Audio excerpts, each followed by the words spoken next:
Hey guys, today we're looking at a really cool keyboard, the ACO 3068. If you're into 60% keyboards but don't like the fact that they lack dedicated arrow keys, well, this little guy might be just for you. It has genuine cherry switches, a 65% layout, dye sublimated PBT keycaps, and Bluetooth connectivity. All of that for 80 bucks as of filming this video, so I do think this keyboard has an amazing value. And without wasting any more time, let's check it out. You get the keyboard in a nice and sturdy black and blue box with the ACO branding. For a little context, ACO is a Ducky partner in China. In fact, you get Ducky paperwork in the box, and I've always been pleased with ACO products.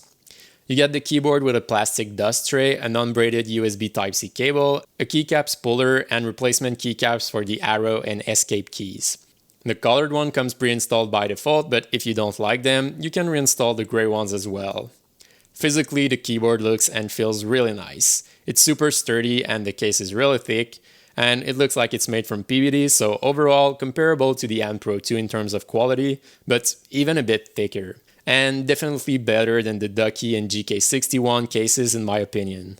At the back you get a Type-C port, which is always nice to see. Then at the bottom, you get an on-off switch for when you want to use it unplugged over Bluetooth. The case is a bit taller at the back to create a slight angle like most other compact keyboards. However, you don't get flip-out feet like on the Ducky One 2 Mini. Now, if we take a look at the keycaps, these are quite amazing for a pre-installed set.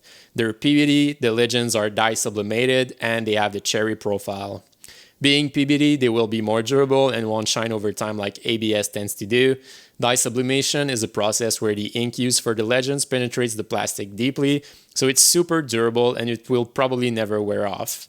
I like the font they use, and I think it looks really clean. Finally, the cherry profile is really similar to OEM.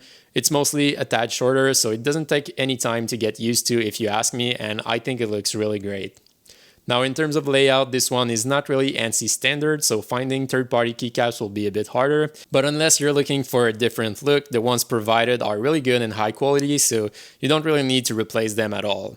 The main differences are the right shift key, which is 1 unit narrower to accommodate the up arrow key, and the bottom row near the arrow keys are 1 unit keys too, instead of the typical 1.25. One thing to note is that the tilde key that's usually under the escape key has been moved next to backspace, so that can take a bit of time to get used to. As of now, the keyboard is available with Cherry MX brown, blue, or red switches, but the browns were out of stock when mine was shipped, so I went with the red switches.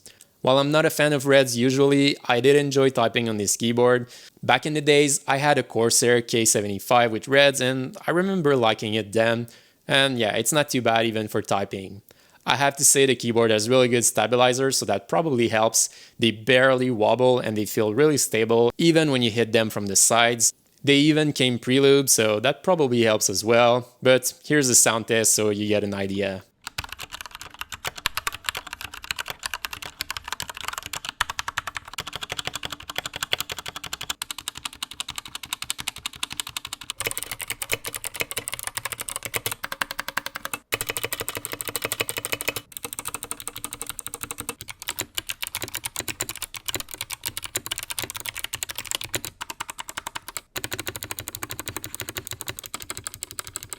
This keyboard doesn't offer any sort of remapping, but I don't think it's as necessary since you have dedicated arrow keys and some of the most used navigation keys as well. You're still missing a bunch of keys, and these can be accessed with the function key. So the number row and function will act as F1 to F12. You can also switch between Bluetooth devices with E, R, and T, and you can switch between wired and wireless devices with function plus tab. Otherwise, you get media controls, and you can also access the home and end keys with page up and down, and there's even an LED toggle, although no LEDs are pre-installed. They do allow you to solder in single color LEDs if you wish, so that's cool.